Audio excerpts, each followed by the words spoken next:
estarmos cantando para iniciarmos a nossa programação de hoje. Nós vamos cantar a música que fala sobre estar no jardim, bem a sós, e nesse jardim falar com Deus, né?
Acentos muito suaves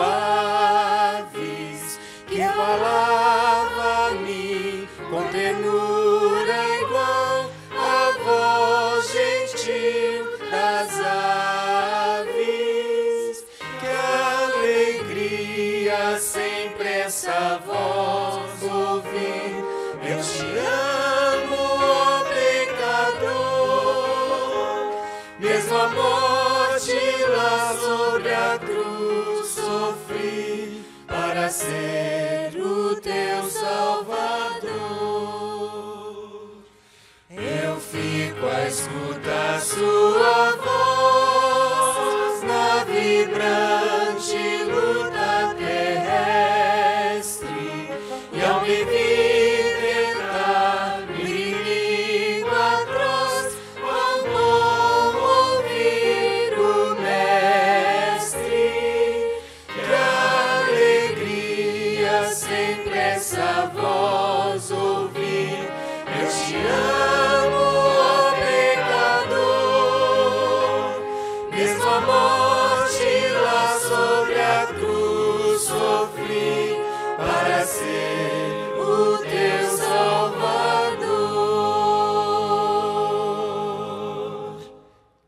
Amém?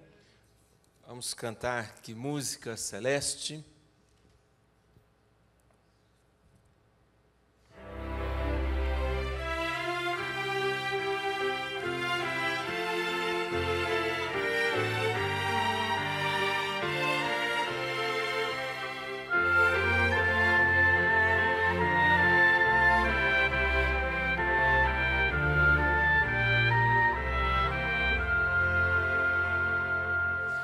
Que música celeste vem das vagas do mar, comove minha alma qual santa canção. São as vozes de anjos soando no ar. A mim estão cantando celeste.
santa melodia envolveu-me de amor, junto ao coro dos anjos, desejo cantar.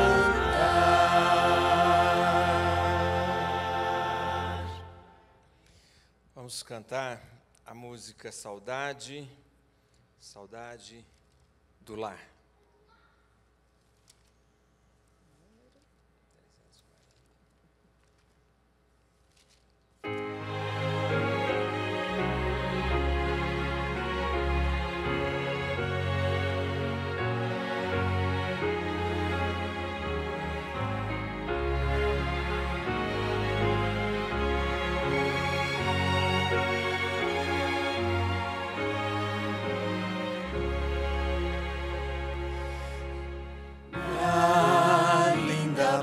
Estou muito longe, triste eu estou. Eu tenho de Jesus saudade. Quando será que vou? Passarinhos, belas flores fazem-me almejar.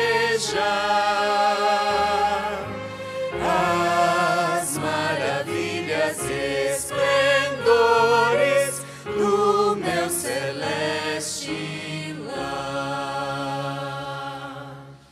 Cristo me deu fiel promessa, vem me buscar. Meu coração está com pressa, eu quero já voar.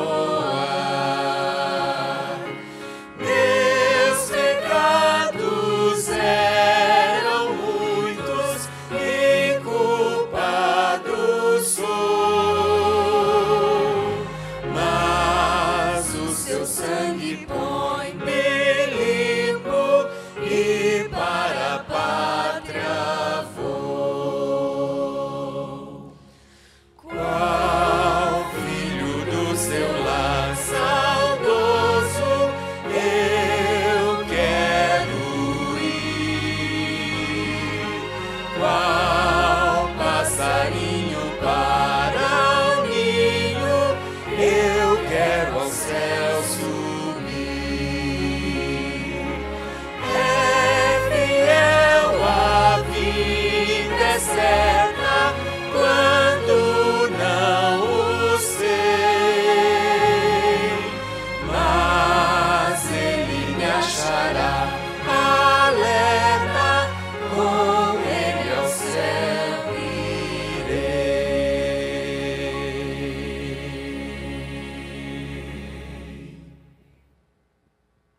Vamos falar com Deus. Grandioso Deus, eterno Pai que estás nos céus, muito obrigado pela oportunidade de aqui estarmos, para aprender um pouco mais da Tua Palavra, reconhecer que o Senhor é o nosso Deus, Deus único, misericordioso, piedoso, tardio em irar-se e aquele que está sempre disposto a ouvir as nossas queixas, os nossos agradecimentos. Enfim, Senhor, protege-nos e guia-nos, mesmo não merecendo, te pedimos essas bênçãos por Jesus. Amém, Senhor.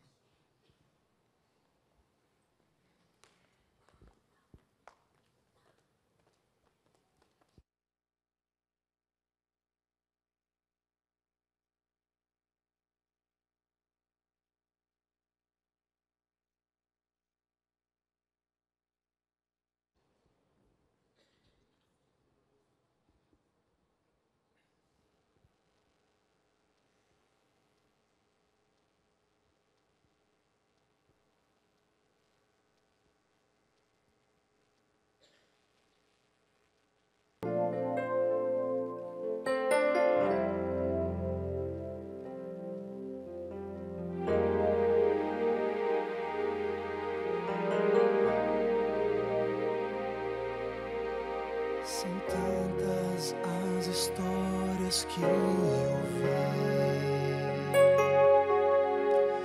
falando sobre vida de Jesus, milagres incontáveis que não vi, dores que ninguém jamais pôde sentir, tantos sacrifícios Ele fez, renunciou sua vida por amor, nasceu como um homem, sendo o próprio Deus, e foi rejeitado pelos seus.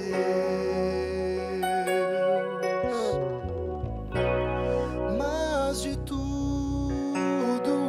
isso que passou, não há gesto de maior valor do que o sacrifício que nos trouxe à luz, o sacrifício lá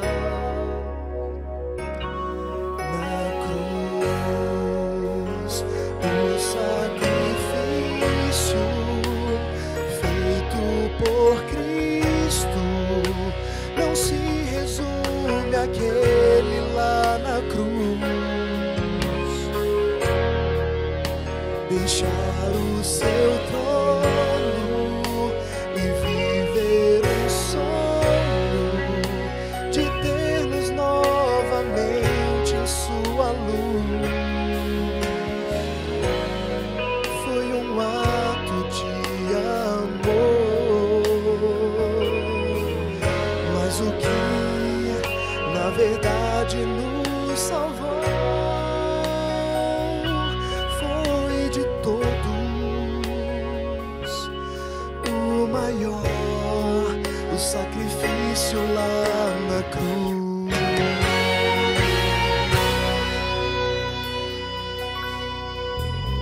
Ainda penso em tudo que ouvi. Como pode um homem amar-nos tanto assim, levando em seus ombros meu pecar, assumindo toda a culpa em meu lugar. O que farei para que tudo que Ele fez não seja em vão, mas transforme o coração? O sacrifício feito lá na cruz pra mim agora tenho que retribuir. O sacrifício feito por Cristo não se resume àquele lá na cruz. Deixar o seu trono e viver um sonho de ter-nos novamente em sua luz, foi um ato de amor, mas o que na verdade nos salvou foi de todos o maior, o sacrifício lá na cruz, o sacrifício que nos trouxe salvação. Eu vou aceitar, não vou negar. O sacrifício feito por Cristo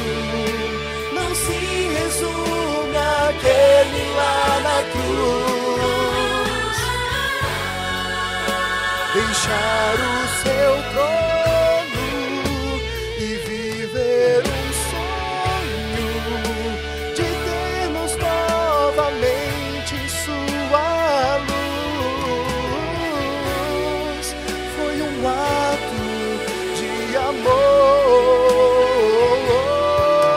mas o que na verdade nos salvou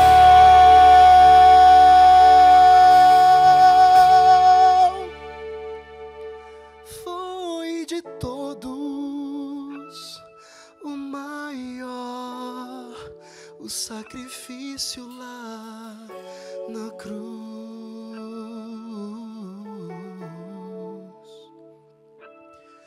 Foi de todos o maior, o sacrifício lá na cruz.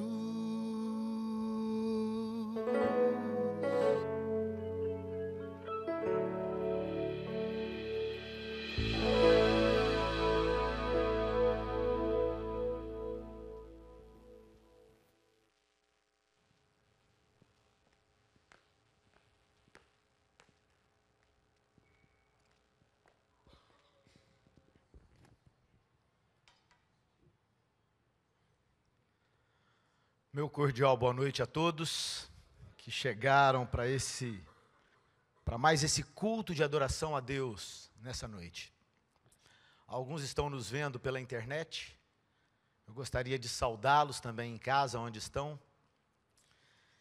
E dizer a todos que nós estamos chegando ao final do estudo da segunda visão do Apocalipse. O Apocalipse que, como você já sabe, como tem sido objeto dos nossos estudos aqui, é um conjunto de 8 visões. Uma introdução, um encerramento e 8 visões. Vimos as igrejas, que foi a primeira visão que João teve na ilha de Pátimos. E agora nós estamos encerrando a visão dos selos. No próximo final de semana, nós não teremos a continuação do estudo do Apocalipse. Muitas pessoas da igreja estarão fora num evento de casais, e eu estarei com eles nesse lugar.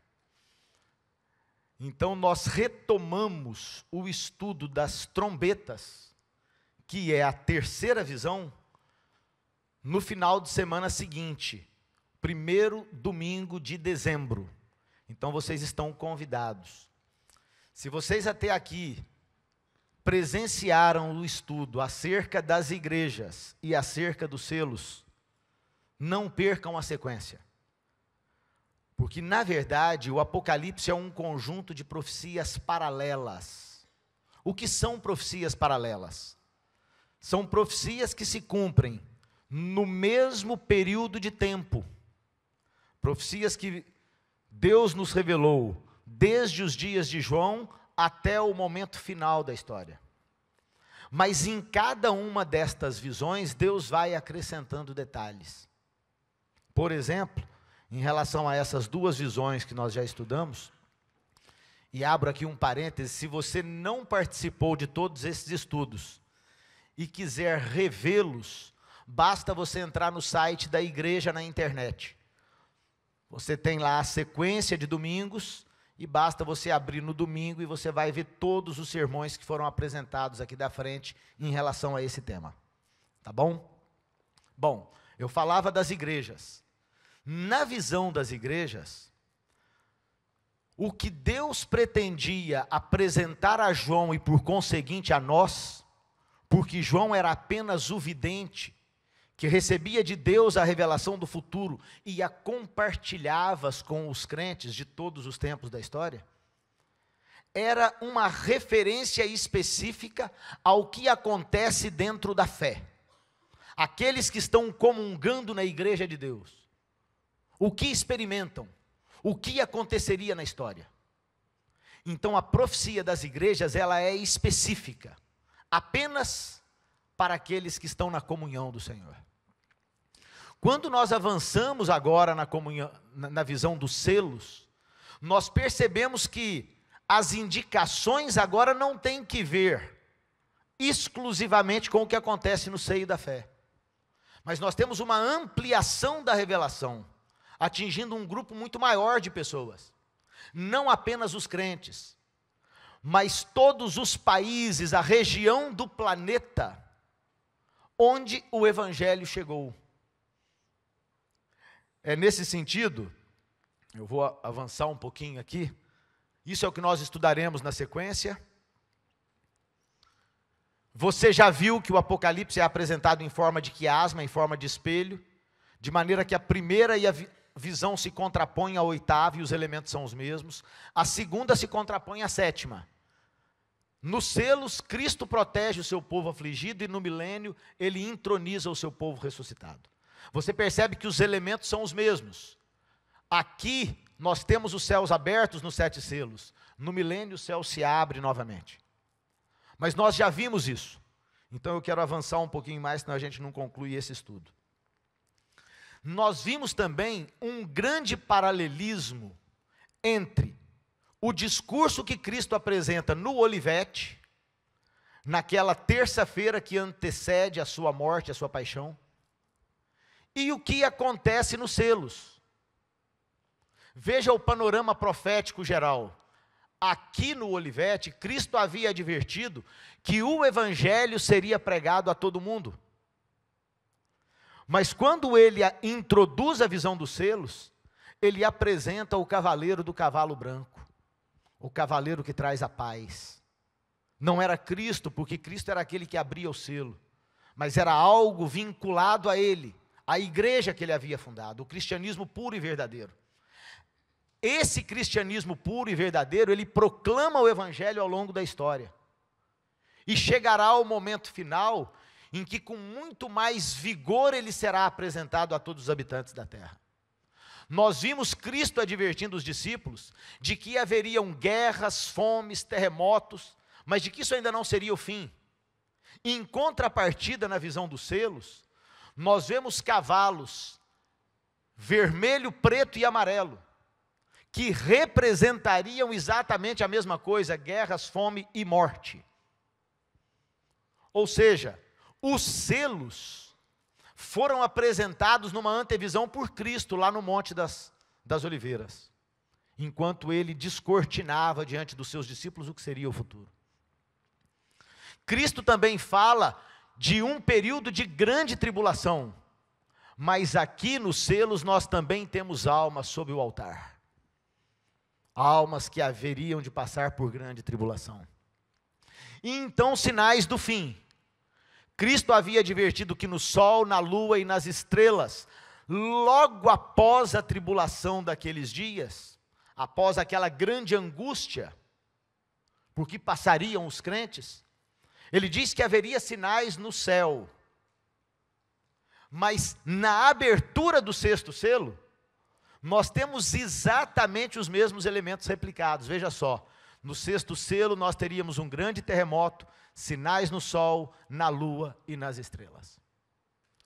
Quando Cristo termina os sinais daqui no Monte do Olivete, veja, os sinais da tribulação estão em Mateus 24, no verso 29. No 24:30, Cristo anuncia que depois daqueles sinais viria o retorno do Filho do Homem. E então os anjos reuniriam os escolhidos. Lá nos selos, em contrapartida, quando acaba o sinal do terremoto no sol, nas estrelas e na lua, o céu se recolhe. Então, o discurso do Olivete nada mais é do que uma visão, do que uma explanação de Cristo profética que antecipa aquela revelação que ele daria aos seus discípulos. Nós acompanhamos, portanto, na abertura dos selos, os fatos que acontecem. O cavaleiro do cavalo branco, que era uma representação do cristianismo do 1º século, mas mais do que isso, um avanço da história do cristianismo ao longo de todos os tempos. E você sabe, você tem experimentado na sua vida, que quando o cristianismo entra na nossa casa, o cristianismo puro, aquele que nos é oferecido pelo Senhor, ele renova a nossa vida. Ele nos transforma. Ele nos traz paz. Embora, às vezes, ao nosso redor, haja trevas e haja lutas. Mas os crentes atravessam o vale da sombra da morte, de cabeça erguida e confiantes. Porque nós sabemos quem é o Senhor que pleiteia as nossas causas. Apesar disso, embora o cristianismo seja oferecido a todos, há uma grande maioria que o rejeita. E por causa disso, nós temos os cavaleiros, que galopam por esse mundo trazendo guerras, trazendo morte, trazendo aflição, sofrimento e fome. Ah, se os ensinamentos de Cristo fossem compartilhados e todos o aceitassem, esse mundo não seria o que é. Aliás, isso já havia sido anunciado aos judeus. Se eles houvessem sido fiéis na partilha da fé, é bem provável que o mundo fosse outro. Se o cristianismo de Cristo, se o cavaleiro do cavalo branco, permanecesse no apogeu da história, como esteve no primeiro século, e você se lembra que no tempo daquela igreja, os irmãos não padeciam necessidades, porque tudo que eles tinham era comum, e todos eram supridos. As únicas dificuldades que eles enfrentavam era o Império de Roma, que não lhes permitia o livre exercício da fé. O cristianismo, portanto, teve que combater ao longo da história todos aqueles que a ele se opuseram. Mas Cristo havia dito aos discípulos que sobre ele, a grande pedra, ele fundaria a sua igreja, e afirmou que as portas do inferno não prevaleceriam contra ela. E ao longo da história, ventos de doutrinas de toda sorte, as mais diversas, combateram a fé dos santos. Mas sempre houve um resto, um punhado de gente no mundo, que permaneceu intimamente ligada ao Senhor. E nos nossos dias, a promessa que nós temos na palavra de Deus, é que esse grupo será ainda mais fervoroso. A sua presença na igreja nessa noite é uma prova disso. Ao invés de compartilhar com outros aquilo que os neons desse mundo, as luzes desse mundo têm a oferecer, você resolveu, por causa do seu compromisso com Deus, vir à casa do Senhor para aprender dele, para estar em comunhão com ele.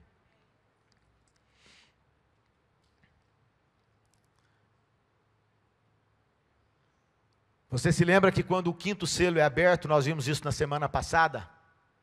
Almas debaixo do altar clamavam, porque havia extremo sofrimento. Como é que Deus pôde permitir que os seus servos, em seu nome, fossem martirizados de forma tão violenta até a morte? Como é que nós fazemos para compreender o sofrimento nesse mundo, sabendo que há um rei, que na introdução da visão dos selos, abriu diante de nós o seu trono no universo, de onde ele nos afirma que ele controla todas as coisas, a ponto de que C.S. Lewis, eu abrisse a mensagem da semana passada, falando daquele grande desespero, quando ele perde a sua esposa, e ele dizia que, quando você precisa extremamente de Deus, a experiência que ele teve é que Deus não responde. Ele diz que quando você vem a Ele com absoluto desespero, e bate a porta se fecha pelo lado de dentro com duas voltas. E ele diz que quanto mais você insistir, maior será o silêncio que você ouvirá. E ele afirma mais, ele afirma que nas janelas não há luzes. Ou seja, ele está dizendo que nos momentos em que nós mais precisamos de Deus, Deus não se revela, Deus não nos atende. Eu preguei isso no domingo e ao longo da semana, a Vaneide, que está entre nós, uma pessoa muito querida, ela postou no seu Facebook uma coisa diferente do pensamento de Lewis. Ela dizia assim no Facebook, alguma coisa assim: eu vejo luzes nas janelas. Ela estava orando, insistindo com Deus, porque ela veio de mudança para cá com o esposo de Caldas Novas, e ela insistia a Deus pedindo um trabalho. Ela é professora universitária e não estava conseguindo, as dificuldades com o sábado. E aí nessa semana ela recebeu 2 grandes notícias. Ela passou num concurso da ESEBA na universidade e foi convidada também para a Universidade Católica. Então ela que não tinha empregos há uma semana, essa semana ela já tem 2 empregos. E agora a dificuldade é com quem deixar a filha. Há luzes nas janelas, queridos. Ele nos responde. Mas Ele havia nos advertido antes. No mundo tereis aflições. Há aflições entre nós que duram até a morte. Mas a morte não é o fim. A morte é um descanso. Outro dia eu lia uma meditação de muitos anos atrás. E nessa meditação o autor dizia que quando nós estamos combalidos, cansados, extremamente fatigados depois de um dia de longo trabalho cansativo, nós ansiamos o sono, o descanso. Aqueles que dormem nesse mundo, aqueles que descansam o sono da morte, porque Cristo disse que era isso, era apenas um sono.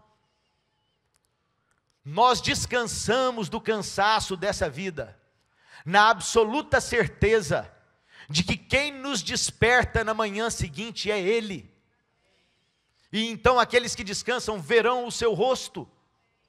Irmão Gerias, tão querido, que estava sempre sentado aqui nesse segundo banco onde está a Neide, foi violentamente atropelado na semana passada e velado. Descansa. Quanta dificuldade ele tinha, ele não enxergava, andava pela cidade com a sua bengala, dependendo do auxílio dos outros.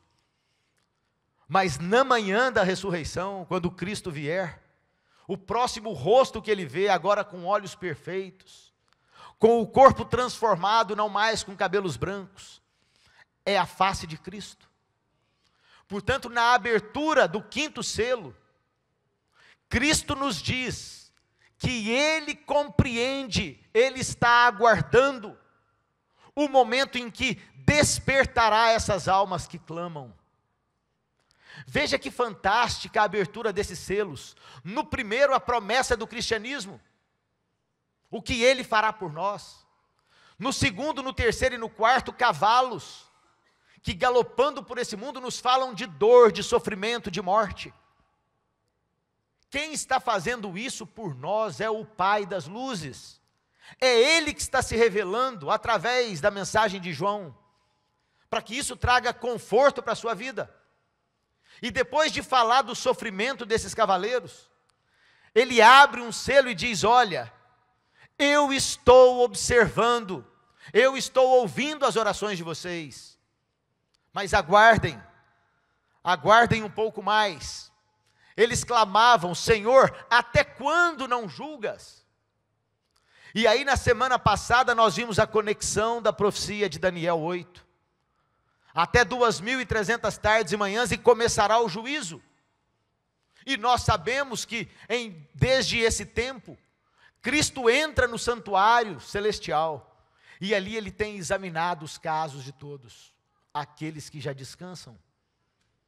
Os casos dos vivos serão analisados todos eles num instante, antes do momento final, no fechamento da porta da graça.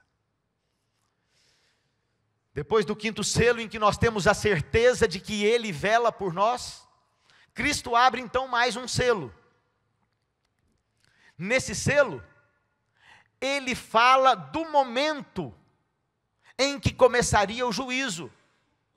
Você se lembra que nós falamos agora há pouco, que depois da tribulação daqueles dias, é que teríamos sinal no sol, na lua e nas estrelas. Então, para que a gente não se perdesse ao longo do caminho, quando chegava o momento final do Império Papal, que durou 1260 anos, de 538 a 1798, exatamente próximo desse momento da história, é que os sinais começam a acontecer. Veja como faz absoluto sentido a sequência da abertura. Vi quando o cordeiro abriu o sexto selo, sobreveio então grande terremoto. Que terremoto é esse? Em 1º de novembro de 1755, o terremoto de Lisboa. Veja só o que nós temos revelado nesse antiquário. O terremoto de 1º de novembro foi, entretanto, um colossal distúrbio sísmico, que foi sentido numa área tão ampla, que chegou a causar alarme e perplexidade geral, e um grande volume de especulação científica. Onde isso aconteceu? Onde foi sentido? Você se lembra que eu disse que os selos não eram uma revelação apenas para aqueles que estão na fé. Essa revelação foi a revelação das igrejas. Os selos implicava, dentro do escopo da revelação, a todos quantos de alguma forma se relacionaram com o evangelho da salvação. Ou seja, a visão de Cristo, que a princípio havia sido restrita para aqueles da fé, agora ela se amplia. Ela se amplia para incluir também aqueles que ouviram falar da fé. Portanto, esse terremoto, ele é sentido na parte norte da África. Ele é sentido na Europa. E ele é sentido até a costa dos Estados Unidos.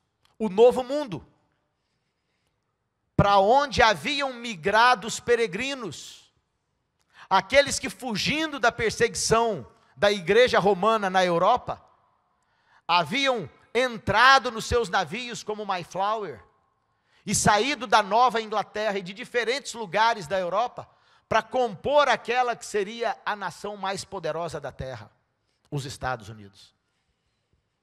Os Estados Unidos se torna a nação mais poderosa da terra, porque o princípio basilar que os motivava era o evangelho, era a mensagem do cavaleiro do cavalo branco. Isso era uma repetição na história.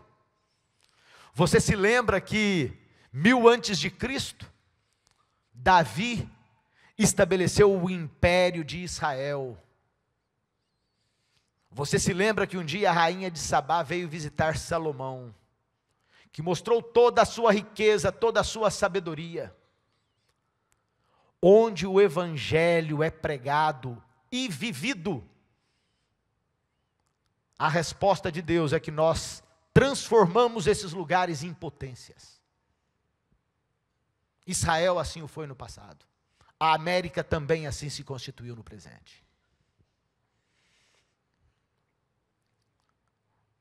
Na abertura do selo, além do terremoto, para que ele não passasse despercebido, como um símbolo único, Cristo também diz que o sol se tornaria negro como saco de crina, a lua toda seria como sangue. 19 de maio de 1780. Esse dia está registrado como dia escuro. Interessante é que não houve um eclipse solar. Os cientistas conseguem remontar a história das posições planetárias e dos nossos astros a qualquer momento do passado. Mas nesse dia não houve um eclipse. Cristo tinha dito que o sol escureceria.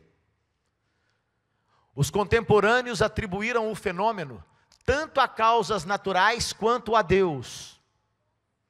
Um cheiro de fumaça no ar, uma certa espuma fuliginosa sobre as águas paradas, um cinturão de cinza estendido ao longo da praia, tudo atestava a ação do fogo.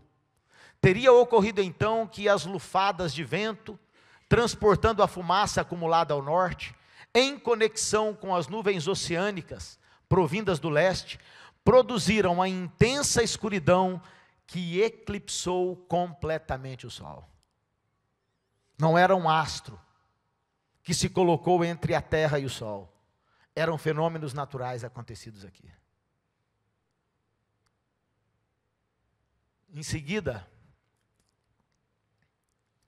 as estrelas do céu caíram pela terra, como a figueira, quando abalada por vento forte, deixa cair os seus figos. A queda de estrelas em 1833 foi significativa, tanto para a astronomia quanto para a profecia. Se nós voltarmos a esse fenômeno, você pode fazer isso, pesquise na internet, pesquise em outros livros. A queda de estrelas de 1833 nunca mais foi repetida na história com a mesma intensidade que aconteceu ali. Agora, às vezes a gente se pergunta, será que de fato esses fenômenos fazem sentido? A resposta está aqui.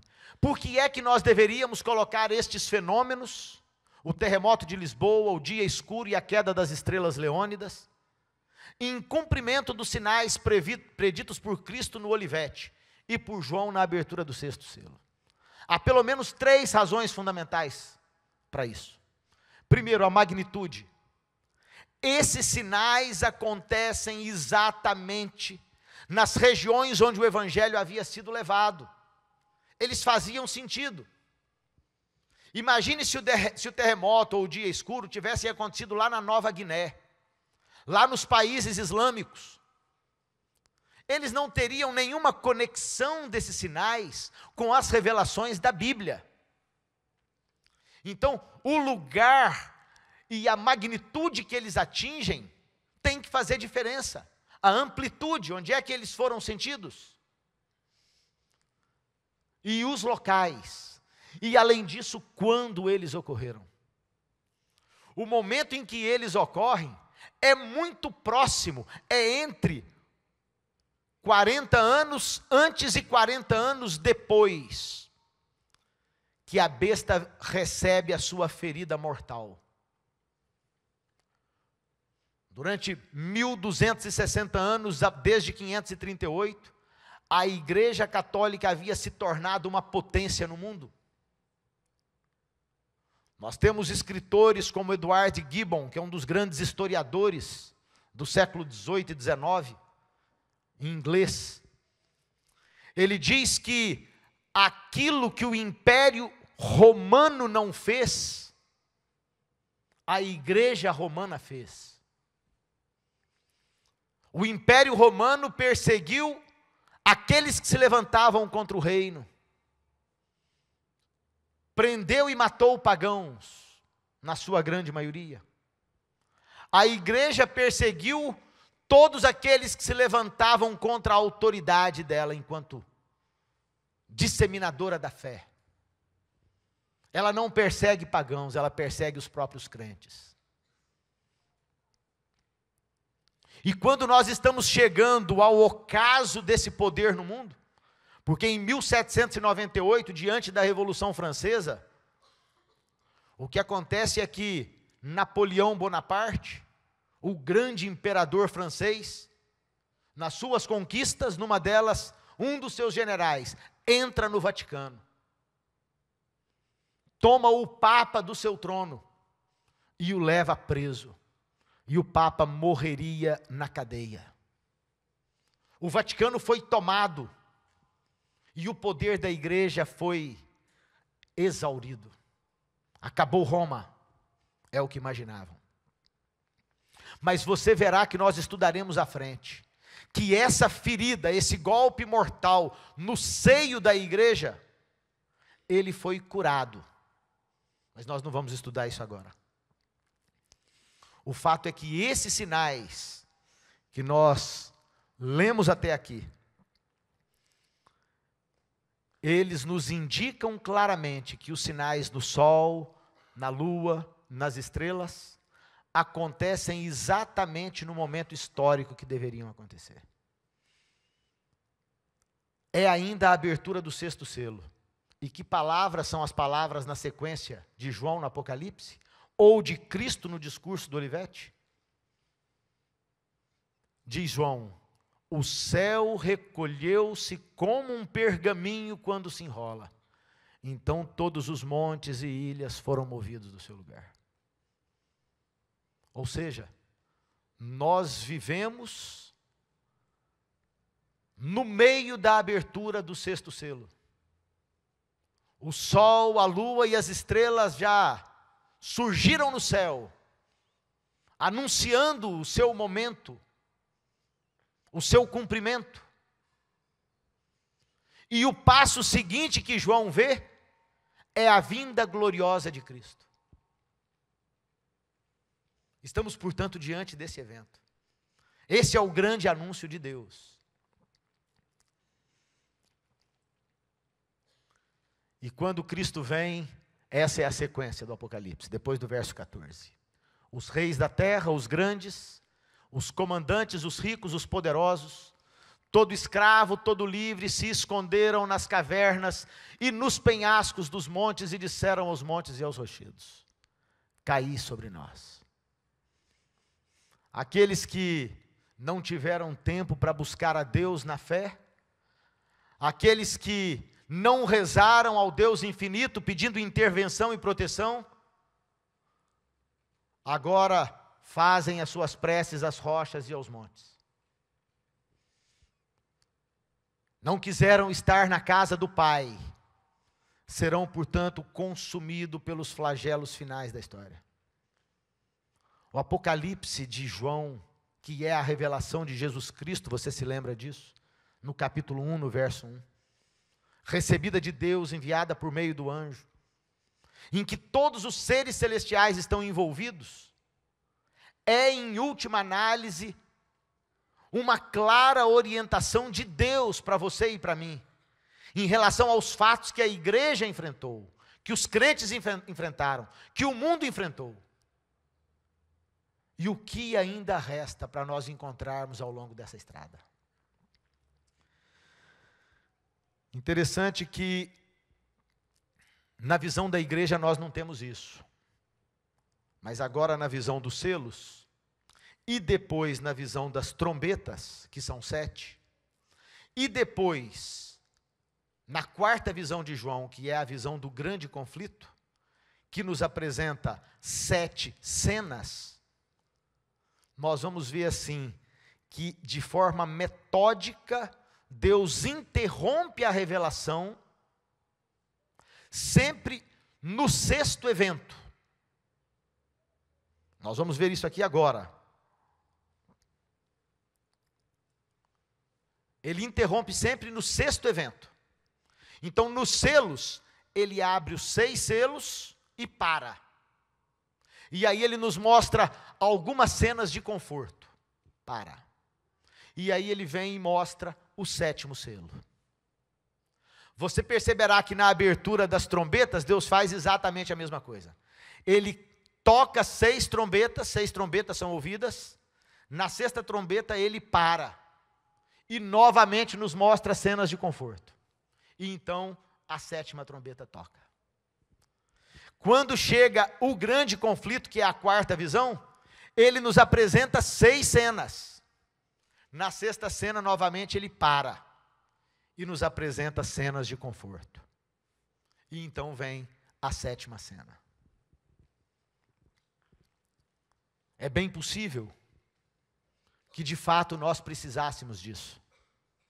Ele que conhece todas as coisas, Ele que conhece as nossas palavras antes mesmo que elas sejam pronunciadas, Ele sabe aquilo de que nós precisamos. Enquanto você e eu temos vivido nesse mundo de grandes dificuldades, de sofrimento, de necessidades, às vezes é a dificuldade pelo trabalho, às vezes a dificuldade na educação dos filhos, às vezes os filhos que se tornam maiores e chegou o tempo de irem para a universidade, e há tantas estradas, tantos cruzamentos, e nós ficamos às vezes em dúvida em relação a que direção tomar. Às vezes é o sofrimento, às vezes é a dor,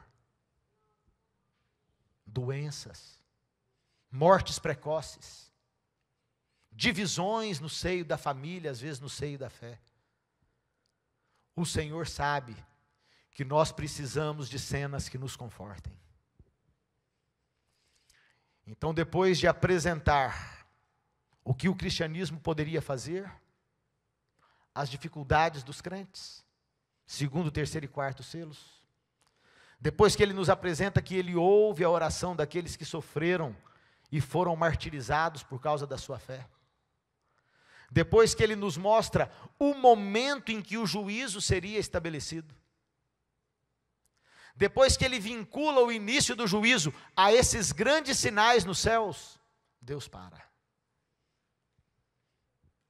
Deus para e apresenta duas cenas de atribuição e conforto. A primeira delas está aqui. Depois disto vi 4 anjos em pé, nos 4 cantos da terra.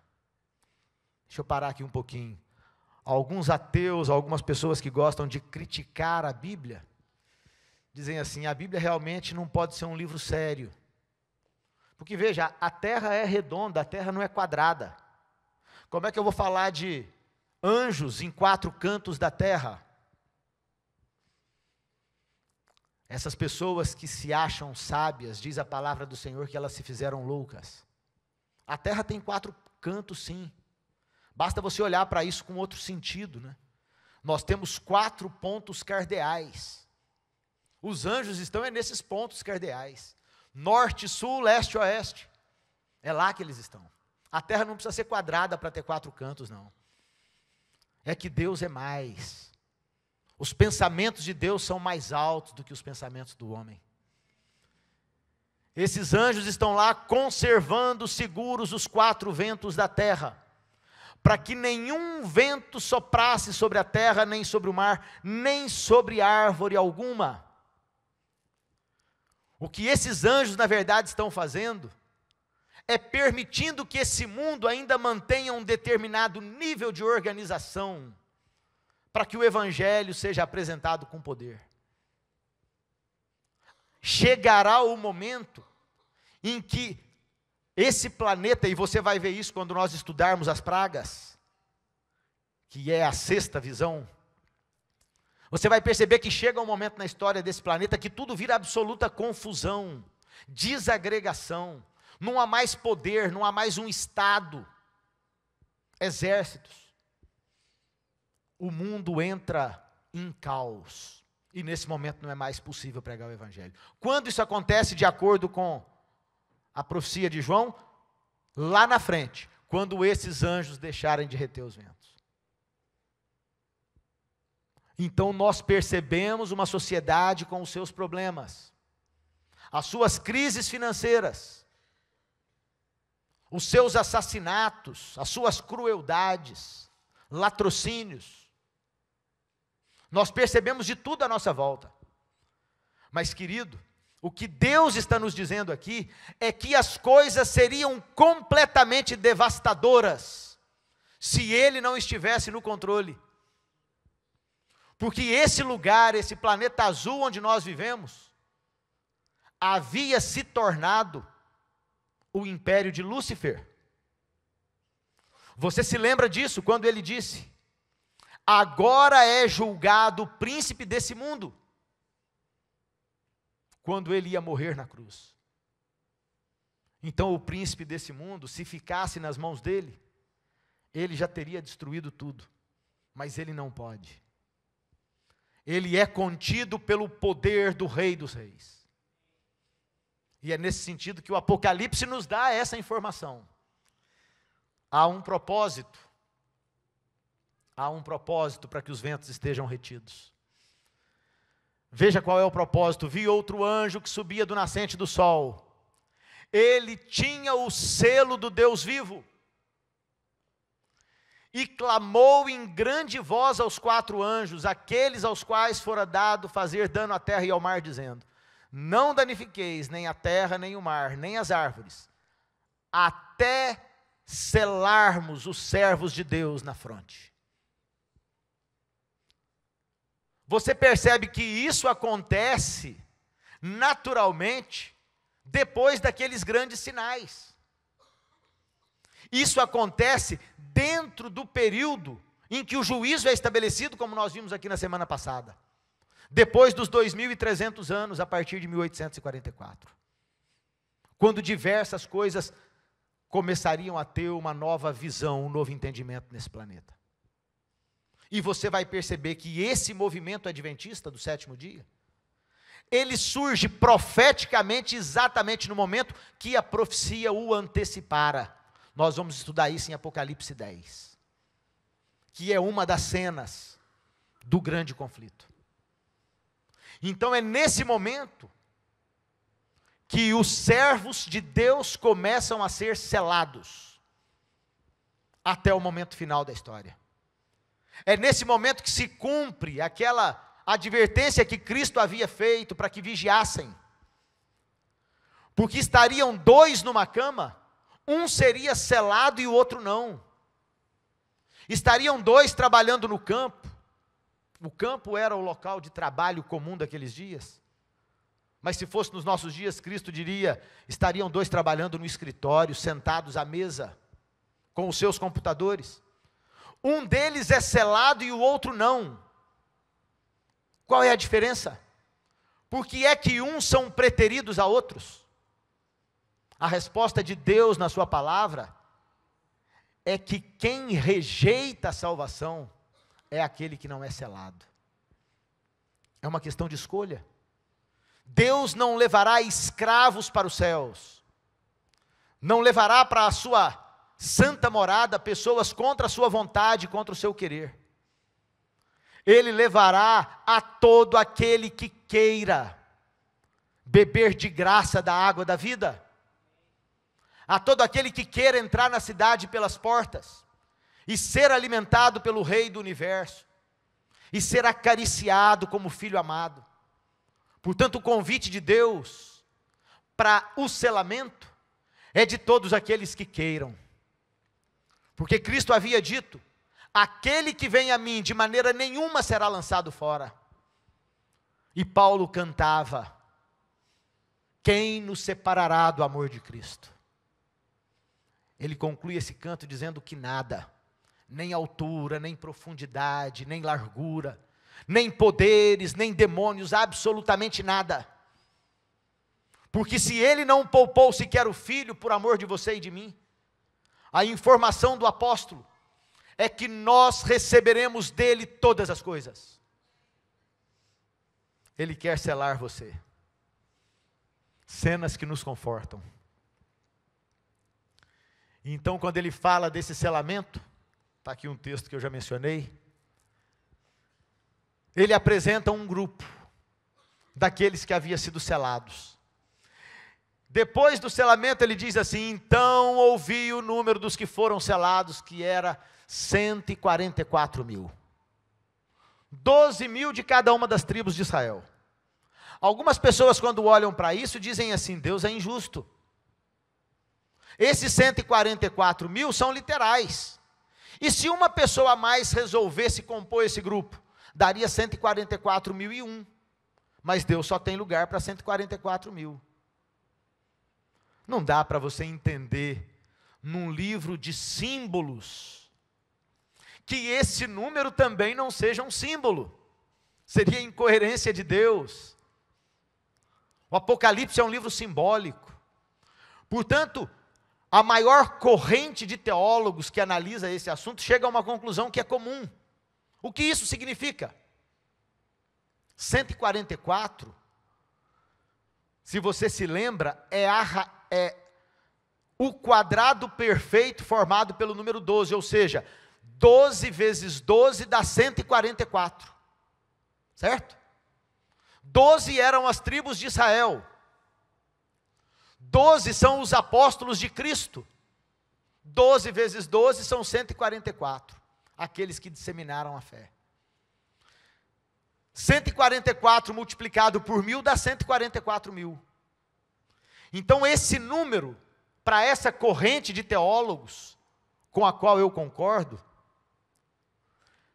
é um número simbólico que representa todos aqueles que aceitaram a fé judaica lá no passado, e todos aqueles que aceitaram a fé de Cristo nos nossos dias.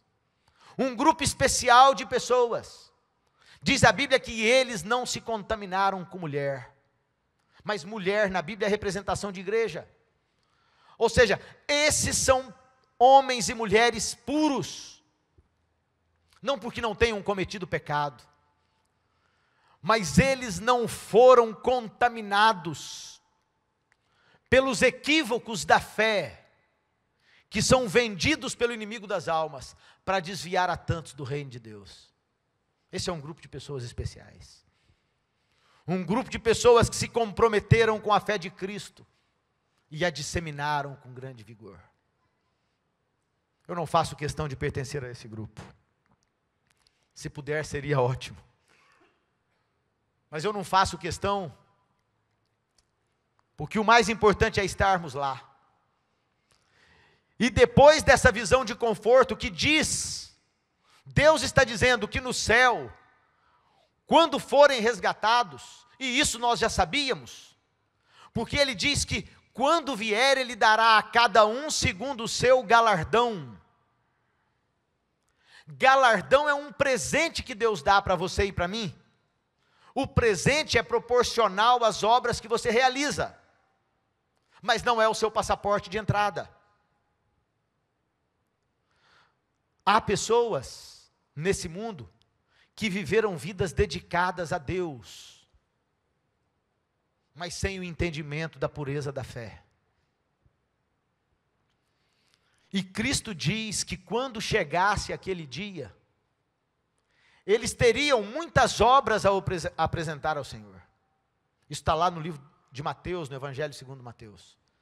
E essas pessoas chegam para Cristo e dizem assim: Senhor, em teu nome nós fizemos tantas coisas, visitamos pessoas, cuidamos de outras. E qual é a resposta de Cristo para elas? Apartai-vos de mim, eu não conheço vocês. Ou seja, galardão, boas obras não garantem entrada,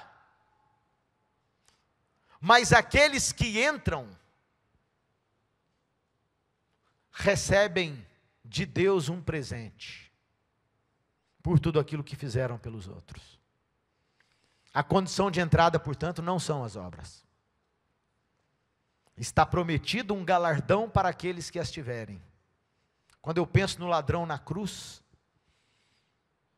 pequeno galardão ele receberá, mas certamente ele estará feliz por estar ali. Se o galardão não é o passaporte, o que é o passaporte? O passaporte é o sangue derramado no Calvário. Cristo nos leva para casa de graça. Ele fez tudo. A salvação é de graça para você e para mim, mas a Ele custou tudo. É nesse sentido que ele diz que nós não fomos resgatados por ouro ou por prata, por sangue de bodes ou de ovelhas. Nós fomos resgatados pelo derramamento do sangue do Filho de Deus. E no início da abertura dos selos, você se lembra que em todo o universo, essa história não podia ser contada, porque ninguém tinha, nem no céu, nem na terra, nem abaixo da terra, sido encontrado digno de abrir o livro.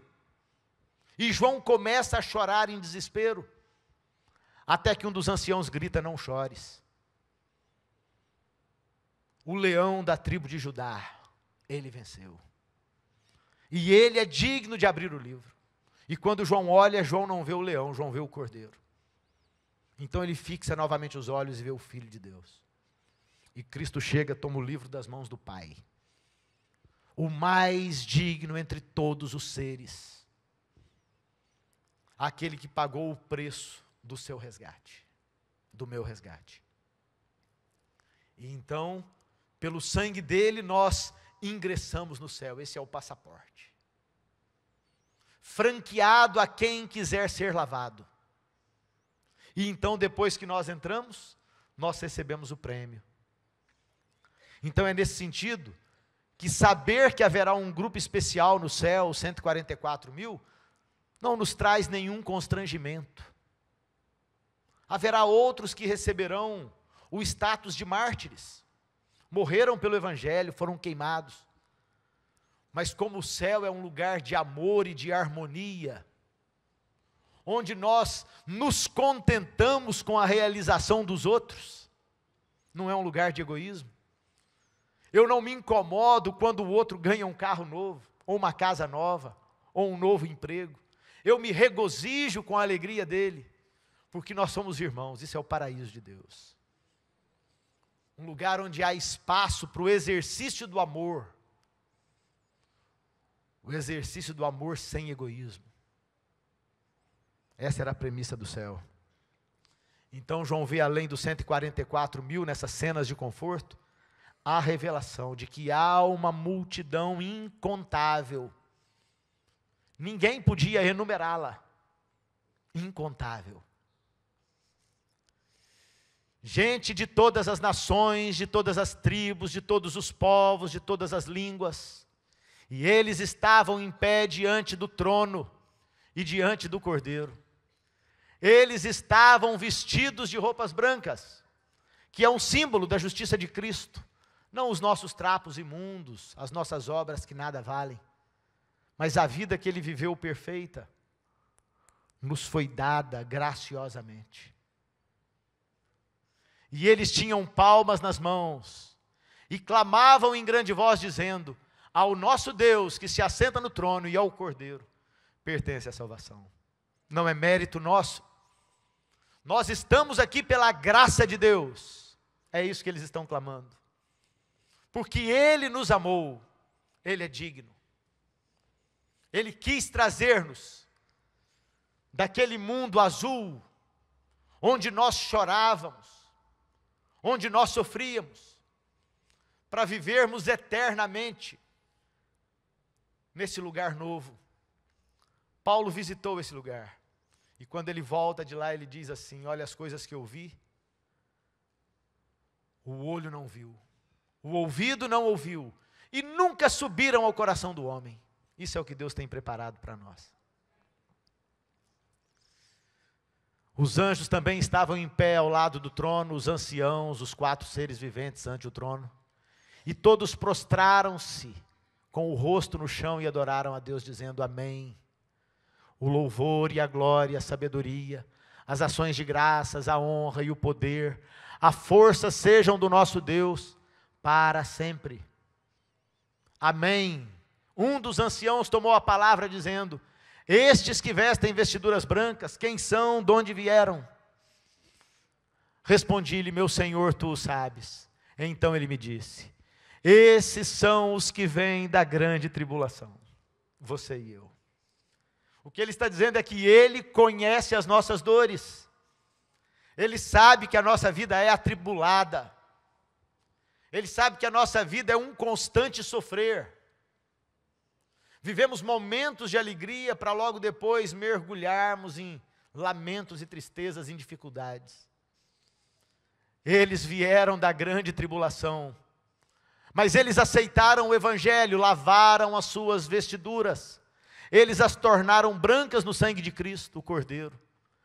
E por essa razão, porque eles lavaram as vestes no sangue do Cordeiro, é que eles se acham diante do trono. Não é por causa do galardão em relação às obras, não é isso. É por causa que eles alvejaram as vestes no sangue do Cordeiro. Então eles se acham diante do trono de Deus. E eles o servem de dia e de noite no seu santuário. E aquele que se assenta no trono estenderá sobre eles o seu tabernáculo. João dizia: se o Filho vos libertar, verdadeiramente sereis livres. E então, uma promessa mais, encerrando o capítulo 7, jamais terão fome, nunca mais terão sede, não cairá sobre eles o sol, nem ardor algum, pois o Cordeiro que se encontra no meio do trono os apacentará, e os guiará para as fontes da água da vida, e lhes enxugará dos olhos toda lágrima. E quando Deus nos apresenta essas cenas de conforto, então Ele abre o último selo. Esse último selo é o início do capítulo 8, verso 1. Se o indivíduo que fez a divisão da Bíblia em capítulos e versículos, tivesse compreendido essa visão, naturalmente que ele não teria iniciado um novo capítulo com a mensagem dos selos. Ele teria encerrado isso no capítulo 7. Mas como eles não compreendiam e fizeram isso lá entre o 12º e 16º século, quando essas verdades ainda não eram conhecidas dos teólogos, eles então confundiram e terminaram a visão dos selos no início do capítulo que fala sobre as trombetas.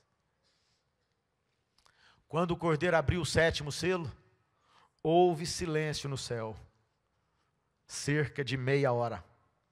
Mas nós sabemos que um ano profético vale 360 dias. E quando eu divido 360 dias por 24, eu chego a 15 dias. Isso seria uma hora. Meia hora, portanto, é aproximadamente 7 dias. E durante 7 dias há silêncio no céu. Como que haveria silêncio no céu?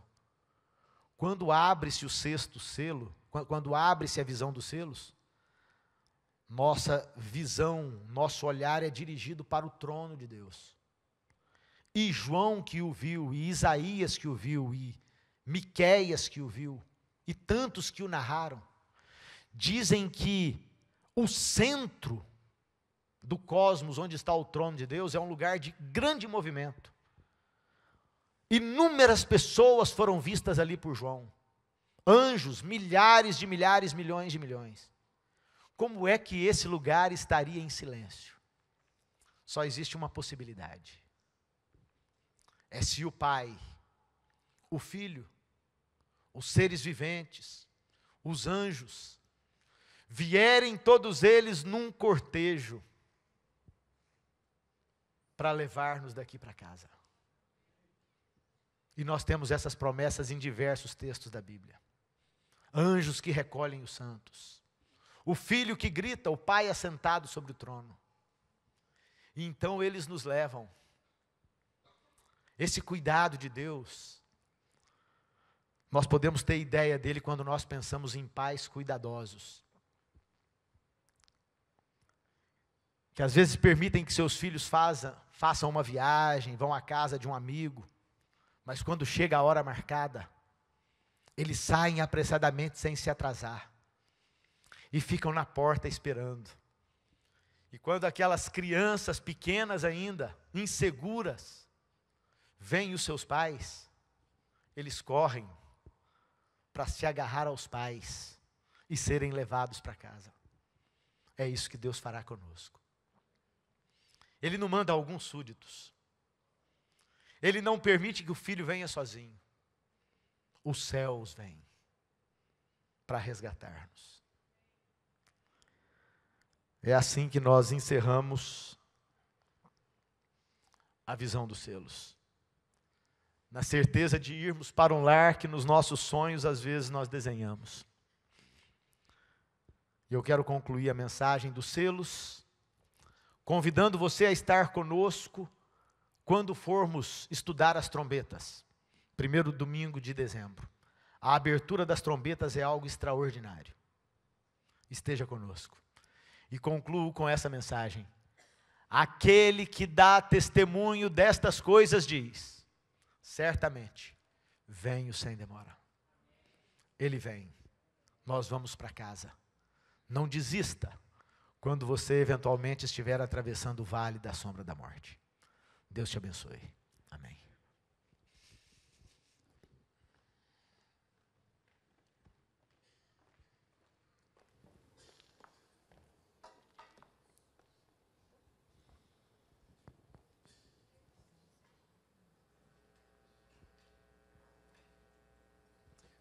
Vamos colocar em pé.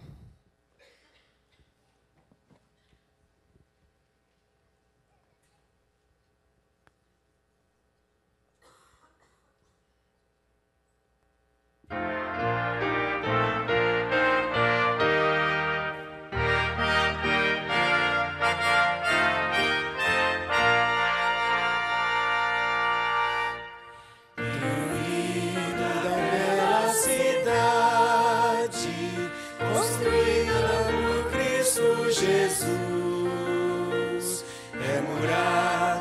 jaspe luzente, toda cheia de glória e de luz, e no meio da praça um rio, é com fonte de vida eterna, mas metade da glória celeste jamais se contou ao mortal, jamais contou ao mortal, jamais contou ao mortal, metade da glória celeste jamais se contou ao mortal.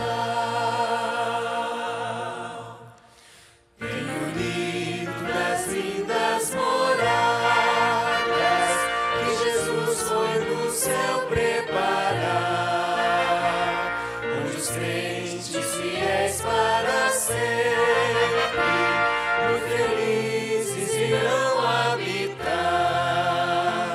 nem tristeza, nem dor, nem temores, entrarão na mansão paternal, mas metade da glória celeste jamais se contou ao mortal, jamais se contou ao mortal,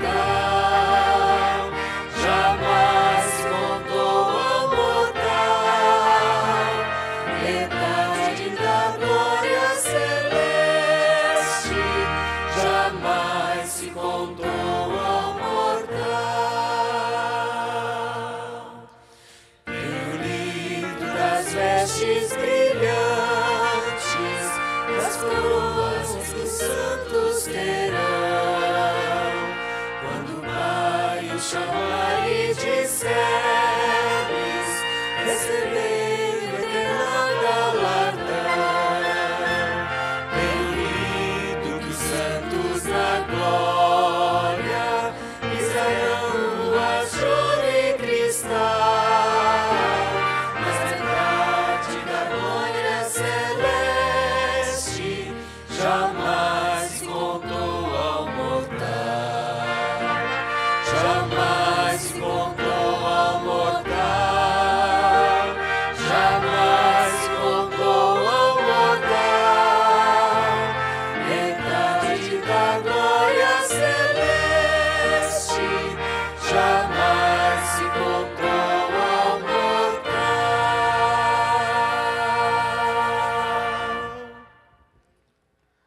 Querido Senhor, nós louvamos o Seu nome, nós glorificamos o Senhor por tão grande bondade manifestada a cada um de nós. O Seu cuidado em escrever essa carta de amor que nos alcança, que ilumina o nosso caminho e que enche de esperança o nosso coração. Queremos permanecer contigo, Senhor. Seja o que acontecer, queremos estar de mãos dadas com o Senhor. Volta logo, leva-nos para casa, porque ansiamos o dia do encontro. Queremos ver o Seu rosto, Senhor. Fica conosco. Não merecemos isso, sabemos, mas nós Te pedimos essa graça, nós anelamos esse resgate, em nome e pelos méritos do Seu Filho, hoje e sempre. Amém, Senhor.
sua casa, em paz estou com meu Jesus.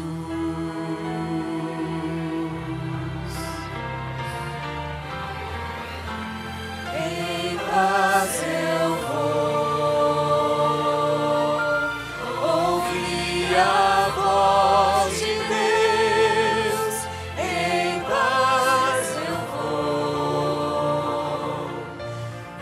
estou feliz. Achei